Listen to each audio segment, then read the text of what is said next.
सत्य के प्रयोग अथवा आत्मकथा। लेखक मोहनदास करमचंद गांधी। अनुवाद काशीनाथ त्रिवेदी।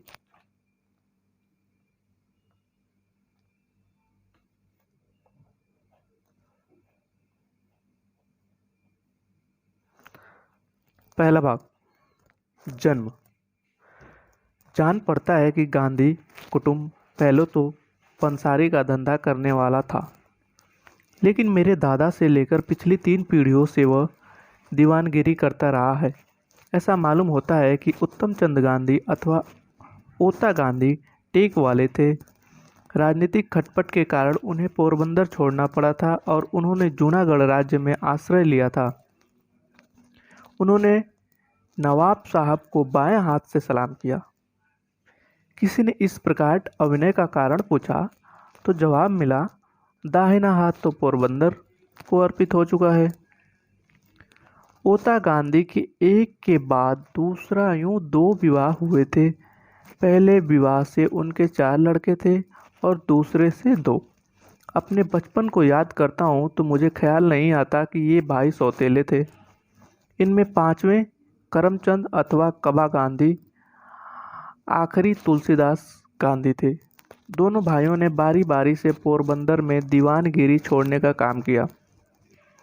कबा गांधी मेरे पिताजी थे। पोरबंदर की दीवानगिरी छोड़ने के बाद वे राजस्थानी कोर्ट के सदस्य थे। बाद में राजकोट में और कुछ समय के लिए बीकानेर में दीवान थे। मृत्यु के समय वे राजकोट दरबार में पेंशनर थे। कबा गांधी के भी एक के बाद एक यूं 4 विवाह हुए थे। पहले 2 से 2 कन्याएं थीं। अंतिम पत्नी पुतलीबाई से 1 कन्या और 3 पुत्र थे। उनमें अंतिम मैं हूँ। पिता कुटुंब प्रेमी, सत्यप्रिय, शूर, उदार किंतु क्रोधी थे। थोड़े विषयासक्त भी रहे होंगे। उनका आखिरी ब्याह 40वें साल के बाद हुआ था। हमारे परिवार में और बाहर भी उनके विषय में यह धारणा थी कि वे रिश्वतखोरी से दूर भागते हैं और इसलिए शुद्ध न्याय करते हैं। राज्य के प्रति वे वफादार थे। एक बार प्रांत के किसी साहब ने राजकोट के ठाकुर साहब का अपमान किया था। पिताजी ने उसका विरोध किया। साहब नाराज हुए। कबा गांधी से माफ़ी मांगने के लिए कहा। उन्होंने माफ़ी मांगने से इनकार कर दिया। फलस्वरूप कुछ घंटों के लिए उन्हें हवालात में भी रहना पड़ा। इस पर भी जब वो नहीं डिगे तो अंत में साहब ने उन्हें छोड़ देने का हुक्म दिया। पिताजी ने धन बटोरने का लोभ कभी नहीं किया। इसी कारण हम भाइयों के लिए बहुत थोड़ी संपत्ति छोड़ गए थे। पिताजी की शिक्षा केवल अनुभव की थी। आजकल जिसे हम गुजराती की 5वीं किताब का ज्ञान कहते हैं, उतनी शिक्षा उन्हें मिली होगी। इतिहास भूगोल का ज्ञान तो बिल्कुल नहीं था। फिर भी उनका व्यवहारिक ज्ञान इतने ऊंचे दर्जे का था कि बारीक से बारीक सवालों को सुलझाने में अथवा 1000 आदमियों से काम लेने में भी उन्हें कोई कठिनाई नहीं होती थी। धार्मिक शिक्षा नहीं के बराबर थी, पर मंदिरों में जाने से और कथा वगैरह सुनने से जो धर्म ज्ञान असंख्य हिंदुओं के सहज भाव से मिलता रहा वह उनमें था।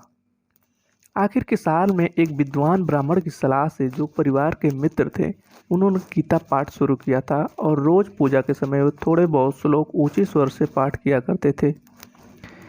मेरे मन में यह छाप रहे कि माता साध्वी स्त्री थी। वे बहुत श्रद्धालु थी। बिना पूजा पाठ के कभी भोजन नहीं करती थी। हमेशा हवेली मतलब वैष्णव मंदिर जाती। जब से मैंने होश संभाला तब से मुझे याद नहीं पड़ता कि उन्होंने कभी चतुर्मास का व्रत तोड़ा हो। वे कठिन से कठिन व्रत शुरू करती और उन्हें निरोहन पूरा करती। व्रतों को बीमार होने पर भी कभी नहीं छोड़ती। ऐसा एक समय की मुझे याद है कि जब उन्होंने चंद्रयान का व्रत लिया था। व्रत के दिनों में वे बीमार पड़ी, पर व्रत नहीं छोड़ा। चतुर्मास में एक बार खाना तो उनके लिए सामान्य बात थी। इतने से संतोष न करके एक चौमासे में उन्होंने तीसरे दिन भोजन का व्रत लिया था। लगातार 2-3 उपवास तो उनके लिए मामूली बात थी। एक चतुर्मास में उन्होंने यह व्रत लिया था कि सूर्य नारायण के दर्शन करके ही भोजन करेंगी। उस चौमासे में हम बालक बादलों के सामने देखा करते कि कब सूरज के दर्शन हो और कब माँ भोजन करे। ये तो सब जानते हैं कि चौमासे में अक्सर सूर्य के दर्शन दुर्लभ हो जाते हैं। मुझे ऐसे दिन याद है जब हम सूरज को देखते और कहते, माँ माँ, सूरज दिखा। और माँ उतावली होकर आती, इतने में सूरज छिप जाता और माँ यह कहते हुए लौट जाती कि कोई बात नहीं, आज भाग्य में भोजन नहीं है, और अपने काम में डूब जाती। माता व्यवहार कुशल थी, राज दरबार की सब बातें वे जानती थी। रनिवास में उनकी बुद्धि की अच्छी कदर होती थी। मैं बालक था, कभी कभी माताजी मुझे भी अपने साथ दरबार गढ़ ले जाती थी। माँ साहब के साथ होने वाले बातों में से कुछ अभी तक याद है। इन माता पिता के घर में 2 अक्टूबर सन 1969 को पोरबंदर अथवा सुदामापुरी में मेरा जन्म हुआ। बचपन मेरा पोरबंदर में ही बीता था। याद पड़ता है कि मुझे किसी पाठशाला में भर्ती किया गया था। मुश्किल से थोड़े पहाड़े में सीखा था। मुझे सिर्फ इतना याद है कि मैं उस समय दूसरे लड़कों के साथ अपने शिक्षक को गाली देना सीखा था, और कुछ याद नहीं पड़ता। इस पर से मैं अंदाज़ा लगाता हूँ कि मेरी बुद्धि मंद रही होगी और स्मरण शक्ति उन पंक्तियों के कच्चे पापड़ जैसी होगी जिन्हें हम बालक गाया करते थे। वे पंक्तियाँ मुझे यहाँ देनी ही चाहिए। एकड़े एक पापड़ से, पापड़ कच्चो डैश मारो डैश। पहला खाली जगह में मास्टर का नाम होता था, उसे मैं अमर नहीं करना चाहता। दूसरी खाली जगह छोड़ी हुई गाली रहती थी, जिसे भरने की आवश्यकता नहीं है। बचपन। पोरबंदर से पिताजी राजस्थानी कोर्ट के सदस्य बनकर राजकोट गए। उस समय मेरी उम्र लगभग 7 साल की होगी। मुझे राजकोट की ग्रामशाला में भर्ती किया गया। इस शाला के दिन मुझे अच्छी तरह याद है। शिक्षकों के नाम ताम भी याद हैं। पोरबंदर की तरह यहाँ की पढ़ाई के बारे में भी जानने लायक कोई खास बात नहीं है। मैं मुश्किल से साधारण श्रेणी का विद्यार्थी रहा होऊंगा। ग्रामशाला से उपनगर की शाला में और वहाँ से हाई स्कूल में यहाँ तक पहुँचने में मुझे 12वां वर्ष बीत गया। मुझे याद नहीं पड़ता कि इस बीच मैंने किसी भी समय शिक्षकों को धोखा दिया हो, न तब तक किसी को मित्र बनाने का स्मरण है। मैं बहुत ही शर्मीला लड़का था। पाठशाला में अपने काम से ही काम रखता था। घंटी बजने के समय पहुंचता और पाठशाला के बंद होते ही घर भागता। भागना शब्द मैं जानबूझकर लिख रहा हूँ, क्योंकि किसी से बात करना मुझे अच्छा नहीं लगता था। साथ ही यह डर भी रहता था कि कोई मेरा मजाक उड़ाएगा तो। हाई स्कूल के पहले ही वर्ष की परीक्षा के समय एक घटना उल्लेखनीय है। शिक्षा विभाग के इंस्पेक्टर जाइल्स विद्यालय के निरीक्षण करने आए थे। उन्होंने पहली कक्षा के विद्यार्थियों को अंग्रेजी के 5 शब्द लिखवाए। उनमें एक शब्द केटल था। मैंने उसे हिज्जे गलत लिखे थे। शिक्षक ने अपने बूट की नोक मारकर मुझे सावधान किया, लेकिन मैं क्यों सावधान होने लगा? मुझे यह ख्याल ही नहीं हो सका कि शिक्षक मुझे पास वाले लड़की के पट्टी देखकर हिज्जे सुधार लेने को कहते हैं। मैंने अब माना था कि शिक्षक तो यह देख रहे हैं कि हम एक दूसरे की पट्टी में देखकर चोरी न करें। सब लड़कों के 5 शब्द सही निकले और अकेला मैं बेवकूफ़ ठहरा। शिक्षक ने मुझे मेरी बेवकूफ़ी बाद में समझाई, लेकिन मेरे मन पर कोई असर न हुआ। मैं दूसरे लड़कों की पट्टी में देखकर चोरी करना कभी सीख न सका। इतने पर भी शिक्षक के प्रति मेरा विनय कभी कम न हुआ। बड़ों के दोष न देखने का गुण मुझे स्वभाव से ही था। बाद में इन शिक्षकों के दूसरे दोष भी मुझे मालूम हुए थे, फिर भी उनके प्रति मेरा आदर तो बना ही रहा। मैं यह जानता था कि बड़ों की आज्ञा का पालन करना चाहिए। वे जो कहें सो करना, करे उसकी काजी न बनना। इसी समय के 2 और प्रसंग मुझे याद रहे। साधारणतः पाठशाला की पुस्तकों को छोड़कर और कुछ पढ़ने का शौक नहीं था। सबक याद करना चाहिए, उलाहना सहा नहीं जाता।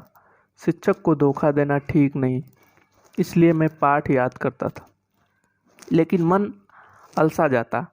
इससे अक्सर सबक कच्चा रह जाता।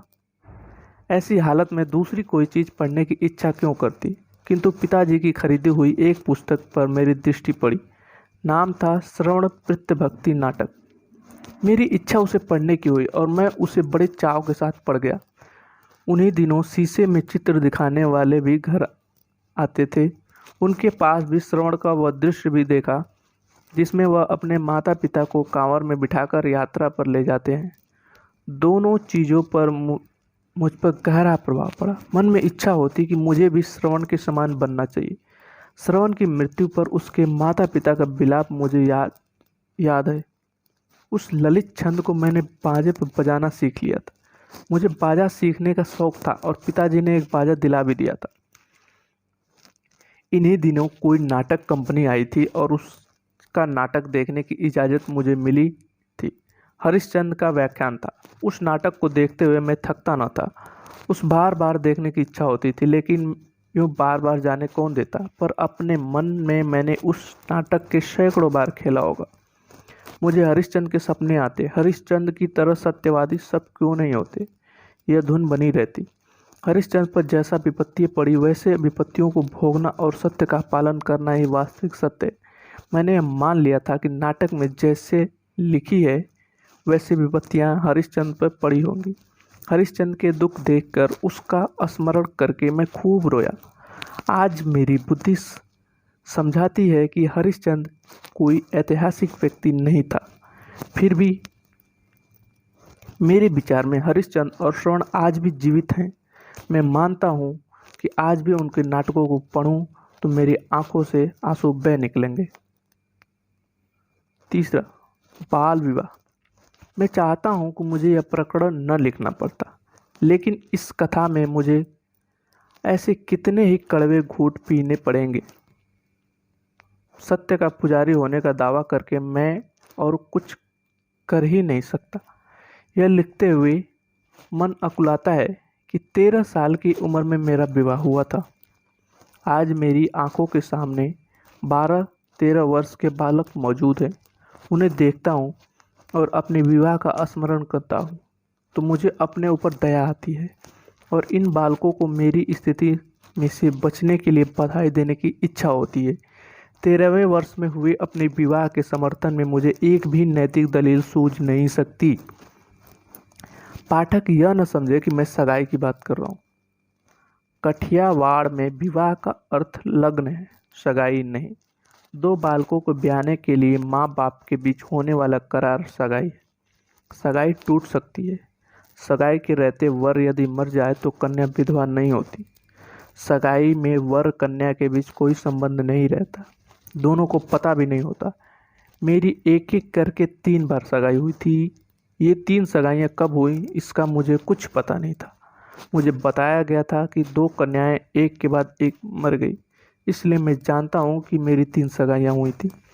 कुछ ऐसा याद पड़ता है कि तीसरी सगाई कोई 7 साल की उम्र में हुई होगी, लेकिन मैं यह नहीं जानता कि सगाई के समय मुझे कुछ कहा गया था। विवाह में वर कन्या की आवश्यकता पड़ती है, उसकी एक विधि होती है और मैं जो लिख रहा हूँ सो विवाह के विषय में ही है। विवाह का मुझे पूरा स्मरण है। पाठक जान चुके हैं कि हम 3 भाई थे। उनमें सबसे बड़े का विवाह हो चुका था। मझले भाई मुझसे 2 या 3 साल बड़े थे। घर के बड़ों ने एक साथ 3 विवाह करने का निश्चय किया। मझले भाई का, मेरे काका जी के छोटे लड़के का जिसकी उम्र मुझसे 1 आध साल शायद अधिक रही होगी, और मेरा। इसमें हमारे कल्याण की बात नहीं थी, हमारी इच्छा की तो थी ही नहीं। बात तो सिर्फ बड़ों की सुविधा और खर्च की थी। हिंदू संसार में विवाह कोई ऐसी वैसी चीज़ नहीं है। वर कन्या के माता पिता विवाह के पीछे बर्बाद होते हैं, धन लुटाते हैं और समय लुटाते हैं। महीनों पहले से तैयारियां होती हैं, कपड़े बनते हैं, गहने बनते हैं, जाति भोज के खर्च के हिसाब से बनते हैं। पकवाने के प्रकारों की होड़ बढ़ जाती है। औरतें गला हो चाहे ना हो तो भी गाने गा गा कर आवाज़ बैठा लेती हैं, बीमार भी पड़ती हैं, पड़ोसियों की शांति में खलल पहुंचाती हैं। बेचारे पड़ोसी भी अपने यहाँ प्रसंग आने पर यही सब करते हैं, इसलिए शोरगुल, जूठन, दूसरी गंदगियाँ सब कुछ उदासीन भाव से सह लेते हैं। ऐसा झमेला 3 बार करने के बदले एक ही बार कर लिया जाए तो कितना अच्छा हो। खर्च कम होने पर विवाह ठाठ से हो सकता है, क्योंकि 3 विवाह एक साथ करके पैसा खुले हाथों खर्च हो जाता। पिताजी और काका जी बूढ़े थे, हम उनके आखिरी लड़के ठहरे, इसलिए उनके मन में हमारे विवाह रचाने का आनंद लूटने की वृत्ति भी रही होगी।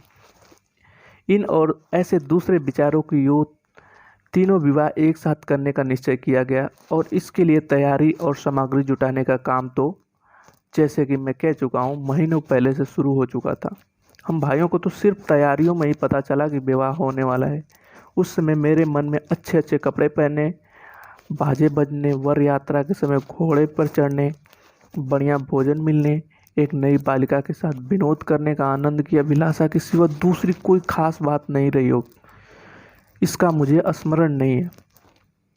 विषय भोग की वृत्ति तो बाद में आई, वह कैसे आई इसका वर्णन मैं कर सकता हूँ, पर पाठक ऐसी जिज्ञासा न रखें। मैं अपनी शर्म पर पर्दा डालना चाहता हूँ। जो कुछ बतलाने लायक है वो उसके आगे आएगा, किंतु इस चीज़ के ब्यौरे का उस केंद्र बिंदु से बहुत ही थोड़ा संबंध है जैसे मैंने अपनी निगाह के सामने रखा है। हम 2 भाइयों को राजकोट से पोरबंदर ले जाया गया। वे हल्दी चढ़ाने आदि की जो विधि हुई वह मनोरंजक होते हुए भी उसकी चर्चा छोड़ देने लायक है। पिताजी दीवान थे, फिर भी तो थे नौकरी जिस पर राजीव प्रिय थे, इस अधिक पराधीन रहे।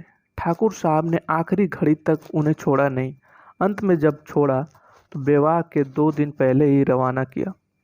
उन्हें पहुंचाने के लिए खास टाक बैठाई गई, पर विधाता ने कुछ और सोचा था। राजकोट से पोरबंदर 60 कोस है, बैलगाड़ी से 5 दिन का रास्ता था। पिता 3 दिन में पहुंचे। आखिरी मंजिल में तागा उलट गया। पिताजी को कड़ी चोट आई, हाथ पर पट्टी, पीठ पर पट्टी। विवाह विषयक उनका और हमारा आधा आनंद चला गया। फिर भी विवाह तो हुए ही, लिखे मुहूर्त कहीं टल सकते हैं। मैं तो विवाह के बाल उत्साह में पिताजी का दुख भूल गया। मैं पितृभक्त तो था ही, पर विषय भक्त भी तो वैसे ही था ना। यहाँ विषय का मतलब एक इंद्रिय का विषय नहीं है, बल्कि भोग मात्र है। माता पिता की भक्ति के लिए सब सुखों का त्याग करना चाहिए। यह ज्ञान तो आगे चलकर मिलने वाला था। इस पर भी मानो मुझे इन भोग इच्छा का दंड ही भुगतना हो। इस तरह मेरे जीवन में एक विपरीत घटना घटी जो मुझे आज तक अखरती है। जब जब निष्कानंद का त्याग न टके रे वैराग बिना, करीब कोटि उपाय जी, गाता हूँ या सुनता हूँ, तब तो वह विपरीत और कड़वी घटना मुझे याद आती है और शर्माती है। पिताजी शरीर से पीड़ा भोगते हुए बाहर से प्रसन्न दिखने का प्रयत्न किया और विवाह में पूरी तरह योग दिया। पिताजी किस किस प्रसंग पर कहाँ कहाँ बैठे थे इसका याद मुझे आज भी जैसे कि वैसे ही बनी है। बाल विवाह की चर्चा करते हुए पिताजी के कार्य की जो टीका मैंने आज की है वह मेरे मन में उस समय थोड़ी ही थी। तब तो सब कुछ योग और मनपसंद ही लगा था। विवाह ने शौक था, पिताजी जो कर रहे हैं ठीक कर रहे हैं ऐसा लगता था, इसलिए उस समय के स्मरण ताजे हैं। मंडप में बैठे, फेरे फिरे, कंसार खाया खिलाया और तभी से वर वधू साथ में रहने लगे। वह पहली रात 2 निर्दोष बालक अनजाने संसार सागर में कूद पड़े। भाभी ने सिखलाया कि मुझे पहली रात में कैसे बर्ताव करना चाहिए। धर्मपत्नी को किसने सिखलाया सो पूछने की बात मुझे याद नहीं। अब भी पूछा जा सकता है, पर पूछने की इच्छा तक नहीं होती। पाठक यह जान ले कि हम दोनों एक दूसरे से डरते थे, ऐसा भास मुझे है। एक दूसरे से शर्माते तो थे। बातें करना क्या करना सो मैं क्या जानूं। प्राप्त सिखावन भी क्या मदद करती, लेकिन क्या इस संबंध में कुछ लिखना जरूरी होता है? जहाँ संस्कार बलवान है वहाँ सिखावन सब गैर जरूरी बन जाती है। धीरे धीरे हम एक दूसरे को पहचानने लगे, बोलने लगे। हम दोनों बराबरी की उम्र में थे, पर मैं तो पति की सत्ता चलाना शुरू कर दिया।